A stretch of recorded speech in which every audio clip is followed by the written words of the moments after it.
Bismillahirrahmanirrahim. Assalamu alaikum friends. Welcome to Scholars Hive.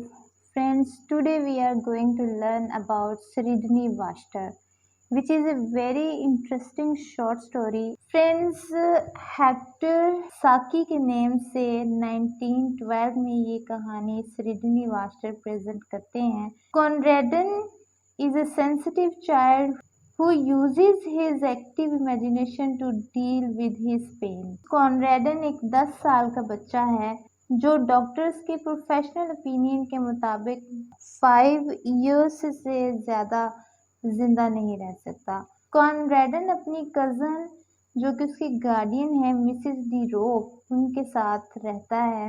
कॉनरेडन के ख्याल से Mrs D rope is represented those 3/5 of the world that are necessary and disagreeable and real.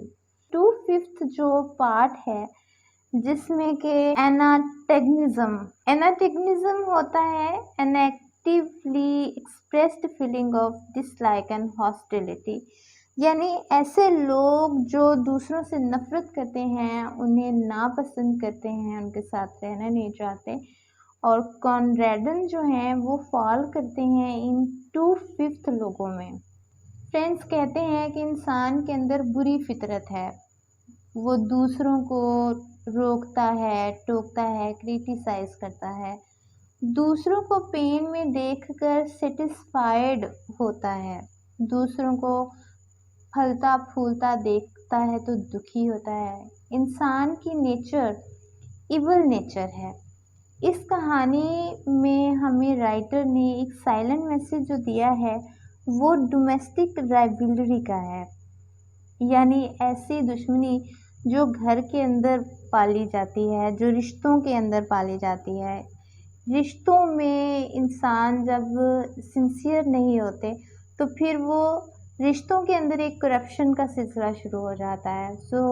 ये कहानी इंसानी रवैयों और उनके रहन सहन के हवाले से है. फ्रेंड्स, डोमेस्टिक राइवलरी में मैं एक एग्जांपल दूंगी रिवेंज की. इंतकाम एक ऐसा पौधा है जिसको हम खुद अपने हाथों से पालते हैं. हम इंसान जिसकी नरिशमेंट में पूरा रोल अदा करते हैं, उसको नफरत का पानी देते हैं, उस पर उगने वाला जहरीला फल होता है.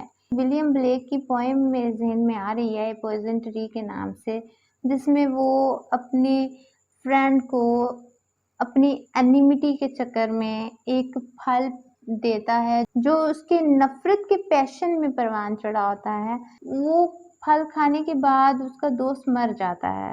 ह्यूमन नेचर बहुत ही क्रूअल है. अगर हम इल्हामी किताब को खोल कर पढ़ें तो उसमें अल्लाह ताला ने बहुत ही वाज़ेह तौर पे बयान फरमाया है कि बेशक इंसान जालिम है. Man is very ungrateful. इंसान नाशुक्रा भी है. इंसान को अल्लाह ताला ने अपनी क्रिएचर्स में क्रोन क्रिएचर यानी अशरफुल मखलूक़ात का दर्जा दिया, लेकिन इसके बावजूद इंसान अपने रवैयों, अपने इवल पैशंस की वजह से, अपने लबो लहजे की वजह से, अपनी हसद, नफरत, कीना परवरी की वजह से बहुत से जानवरों से भी बदतर हो जाता है. This is a very thoughtful working story. It's theme is the victory of imagination over reality. Evil of human nature 2019 में ये एक ओपिनियन था जो पंजाब यूनिवर्सिटी ने स्टूडेंट्स से लिया. देन 2018 की अगर हम बात करें तो उसमें Conradin is a sensitive child who uses his active imagination to deal with his pain. Question raise किया जा चुका है. कहानी में 2 ही ह्यूमन कैरेक्टर हैं जो हमें शुरू से एंड तक इस स्टोरी में मेन रोल अदा करते हुए नजर आएंगे. कॉनरेडन जो कि मेंटली अब्यूज्ड चाइल्ड है और मिसिस डी रोप एक कोल्ड एंड क्रूअल लेडी हैं. वो बहुत ही कोल्ड पैशंस रखती हैं. उनकी जो दिली ख्वाहिश थी वो यही थी, Conradin should be died. Imagination wins over reality. This is a conflict with Conradin. Conradin के साथ जो ज़हनी कशमकश रही, इमेजिनेटिव पावर का इस्तेमाल किया और इमेजिनेशन की दुनिया में वो जब हकीकत की दुनिया से फेड अप हो जाता था तो इमेजिनेशन की दुनिया में पनाह लेता, यानी तसव्वुराती दुनिया। वो दुनिया जिसमें कॉनरेडन बहुत स्ट्रॉन्ग बॉय है। वो समझता है कि खुदा वही है जिससे इंसान डर फील करे, फियर का, डर का, खौफ का एहसास हो। इस कहानी में हमें 2 मज़ीद कैरेक्टर्स मिलेंगे जो कि हैं तो एनिमल्स, लेकिन मज़े की बात ये है कि उन्होंने भी एक मुकम्मल रोल अदा करना है इस स्टोरी में। पहला कैरेक्टर जो है वो हुडन हैन का है, जिसको वो एना बैप्टिस्ट का नाम देता है, और दूसरा कैरेक्टर एक पैरट का है जिसको कॉनरेडन सिडनी वास्टर का नाम देता है। हमारे जहन में जो सबसे पहले एक सवाल उठता है वो ये है कि सिडनी वास्टर कौन है। सुनने में ये किसी देवता का नाम लगता है। पहला पॉइंट जो किसी भी इंसान के जहन में आता है वो ये है कि कॉनरेडन एक 10 साल का बच्चा है और उसके जहन में आखिर ये खुदा को मानने और उसकी नाफरमानी करने का तसव्वुर कैसे आया। This is a very interesting story कि कॉनरेडन जब थर्सडे को अपनी कज़न यानी मिसेस डिरोब जो कि उसकी गार्डियन थी उनके साथ चर्च में जाया करता था, तो उसे वहाँ पर जो एक इबादत का मंज़र दिखाया जाता था या उसे जो इबादत सिखाई जाती थी वो उसे डिसलाइक करता है, वो बल्कि उसे रिजेक्ट कर देता है। वो कहता है कि मैं उस खुदा को ही नहीं मानूंगा जिसको मिसेस डिरोप मानती है। तो फ्रेंड्स, ये डोमेस्टिक रेवलरी का पहला पॉइंट था जो कॉनरेडन के जहन में पैदा होता है। कॉनरेडन वैसे तो एक सेंसिटिव चाइल्ड है जिसके के इमेजिनेशन बहुत एक्टिव हैं और वो अपनी इमेजिनेशन की मदद से अपने पैरट को, जो कि उसका दोस्त था, उसको सिडनी वास्टर का नाम देता है और उसे खुदा मानता है। हम रहे काफिरों के काफिर और काफिर खुदा हमारा। फ्रेंड्स, वैसे तो रियल लाइफ में ऐसा कोई इंसान तसव्वुर ही नहीं कर सकता कि वो अल्लाह ताला को छोड़कर किसी और की इबादत करे। ये एक शिर्क है कि हम अपने खुदा के साथ किसी और को खुदा ठहराएं।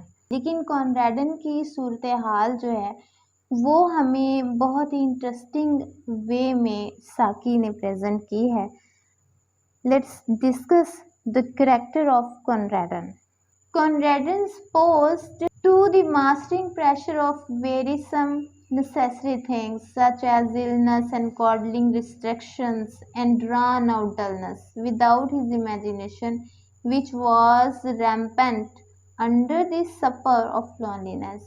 फ्रेंड्स, कहानी में एक गार्डन जो कि इनके घर के अंदर मौजूद है उसके लिए राइटर ने वर्ड्स यूज़ किए हैं, in the dull cheerless garden, overlooked by so many windows that were ready to open with a message not to do this or that, or a reminder that medicines were due, he found little attraction.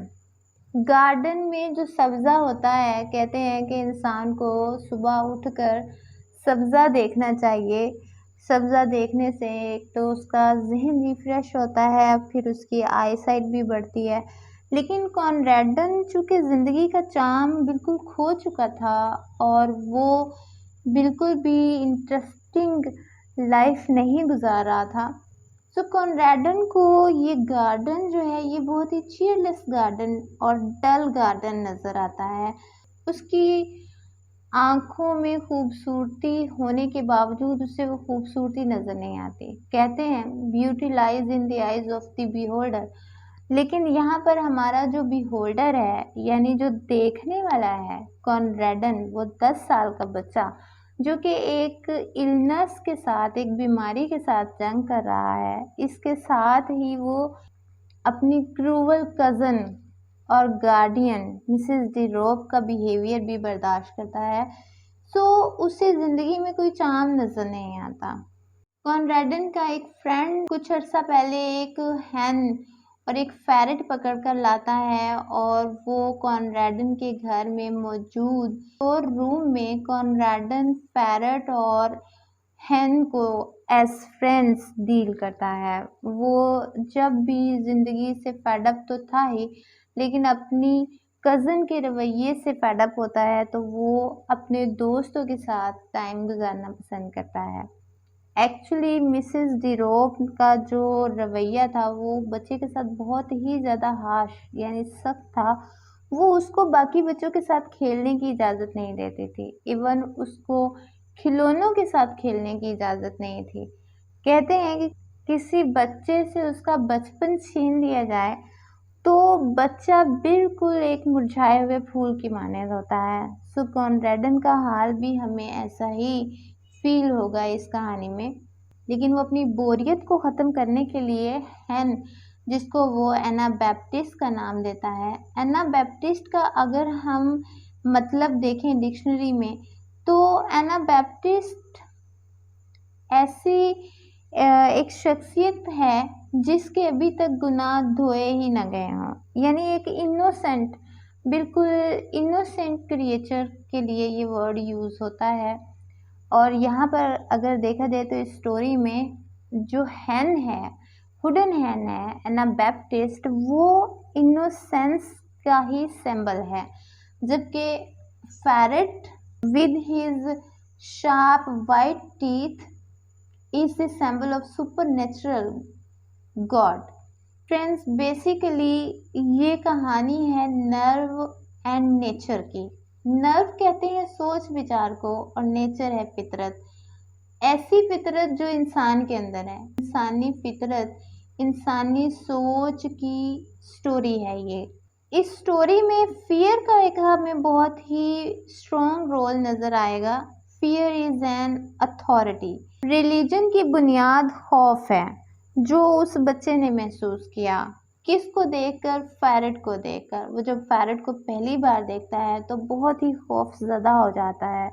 वो parrot को एक super natural चीज़ तस्वुर करता है। Sredni Vashtar with his red thoughts, यानी वो कहता है कि सिडनी वॉस्टर की जो सोच है वो सुर्ख रंग की है, यानी खूनी रंग है उसकी सोच का। Sredni Vashtar, his thoughts were red thoughts and his teeth were white. His enemies called for peace but he brought them death. Sredni Vashtar the beautiful. ये वो वर्ड्स हैं जो राइटर ने यूज़ किए इस कहानी में पैरट के लिए।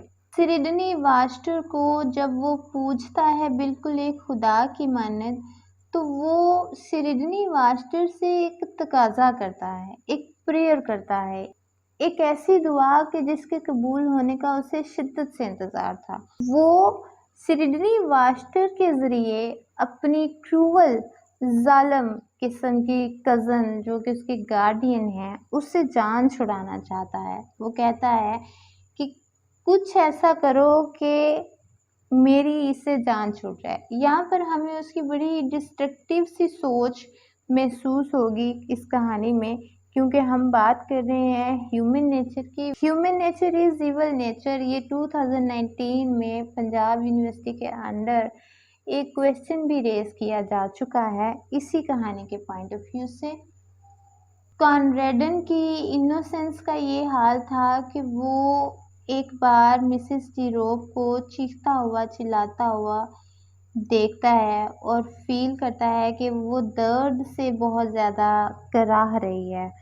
तो उसे पता चलता है कि मिसेस डिरोप के दांत में पेन हो रहा है, और इस छोटी सी बात को लेकर कॉनरेडन बहुत ज़्यादा खुश होता है और वो सेलिब्रेट करता है इस खुशी को अपनी ज़ात के साथ।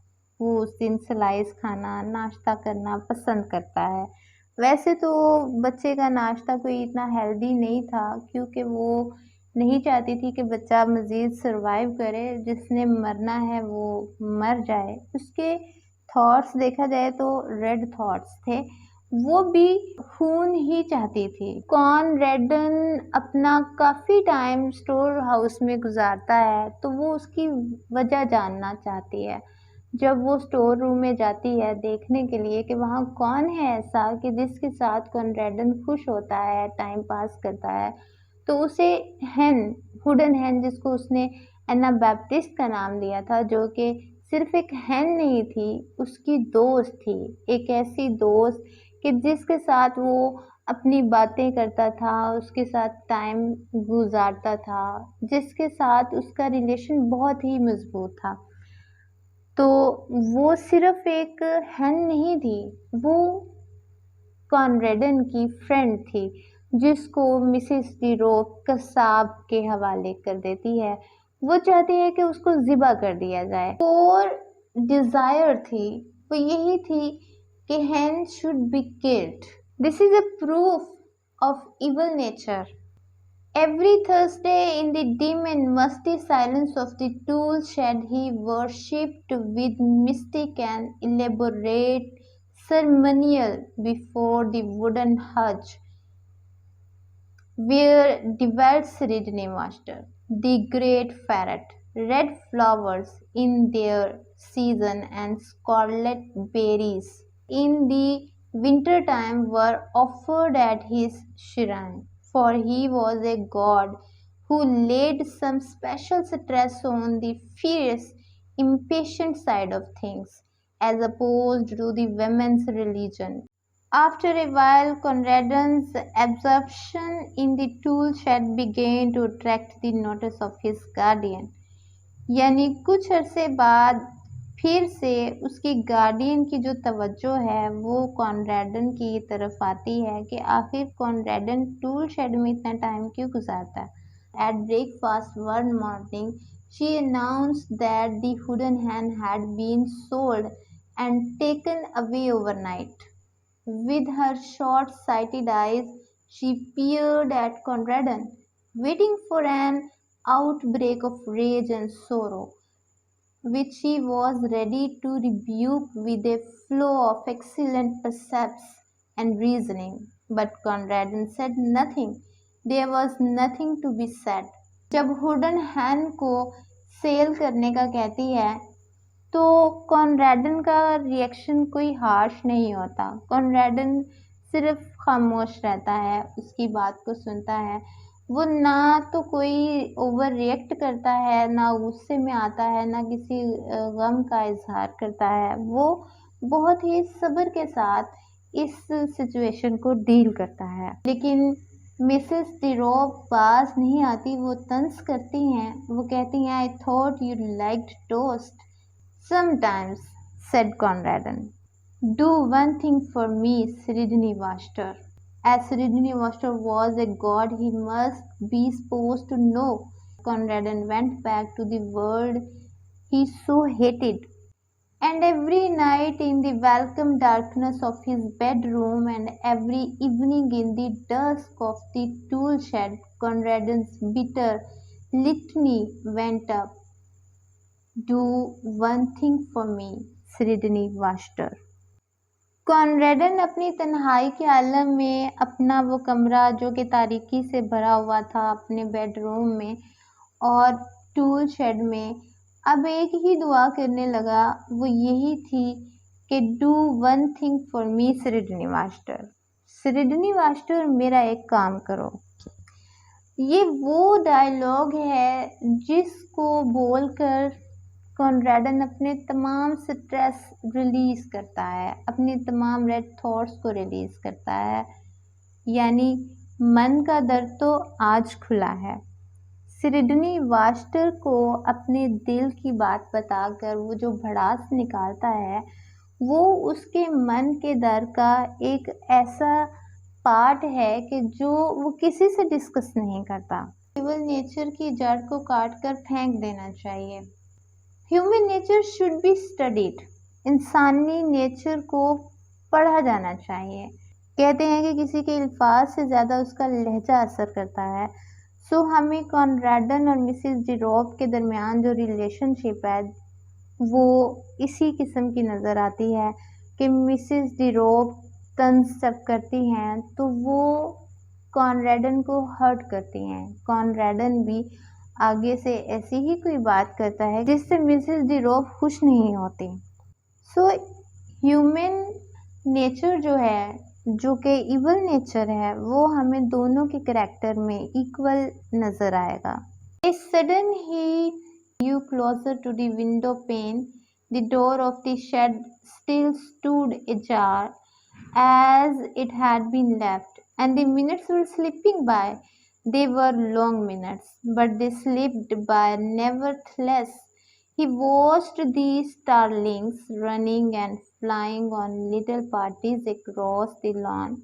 He counted them over and over again, with one eye always on that swinging door. A sore-faced maid came in to lay the table for tea, and still Conradin stood and waited and watched.